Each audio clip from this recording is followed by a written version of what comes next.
ভারতীয় আগ্রাসন থেকে মুক্তি চাই।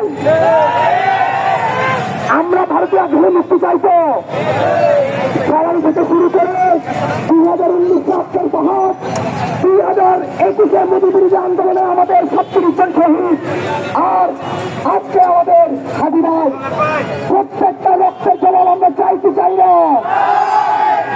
আমরা ভারতের দাসত্ব থেকে মুক্তি চাইতে চাই না।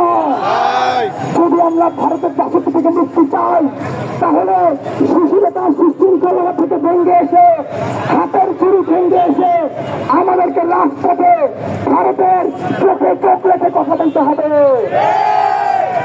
আমি সন্ধ্যার আগেও আমার বক্তব্য বলেছিলাম, আমাদেরকে জন্মের পর থেকে বলা হয়েছে বাবা তোমাদের চারপাশে ভারত, তোমাদের চারপাশে ভারত, তাই সাবধান, ভারতের সাথে কিছু করতে গেলে তোমরা শেষ হয়ে যাবে।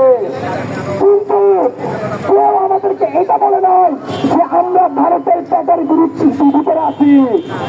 আমরা এমন একটা গুরুত্বপূর্ণ ভূখণ্ড, পেটে যেমন গ্যাস্ট্রিক হলে হার্ট অ্যাটাক হয়, পেটে অসুখ হলে কিডনি রোগ হয়, পেটের অসুখ হলে আলসার হয়, ঠিক তেমনি এই ভূখণ্ডে যদি লড়া দেয় তাহলে ভারতের হার্ট অ্যাটাক হবে, ভারতের আলসার হবে, ভারতের কিডনি নষ্ট হয়ে যাবে। ভারতের হার্ট কোনটা? ভারতের হার্ট হচ্ছে চিকেন লেগ। ভারতের হার্ট কোনটা? ভারতের হার্ট হচ্ছে 7 সিস্টার। ভারতের কিডনি কোনটা? ভারতের কিডনি ত্রিপুরা। ভারতের আলসার কোনটা? ভারতের আলসার হচ্ছে আসাম। আমরা এমন একটি গুরুত্বপূর্ণ ভূখণ্ডে বসে থেকে আমরা যদি ভয় পাই তাহলে আজীবন ভারতে দাসত্ব করতে হবে, এরকম আরো 100 হাজার জীবন দিতে হবে। তাই আমাদেরকে সিদ্ধান্ত নিতে হবে এই ভূখণ্ডে বসে আমরা কি ভারতের শরীরে চালা ধরিয়ে দিব নাকি আমরা নির্বাচিত হব।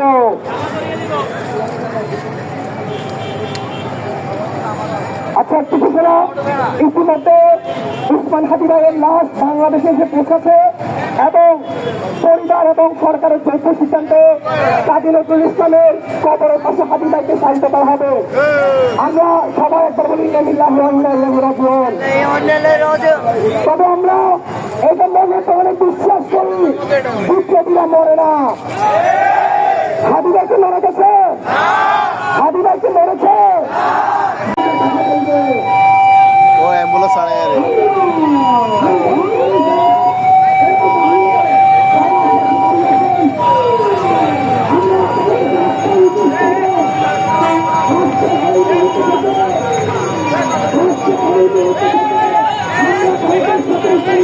আমরা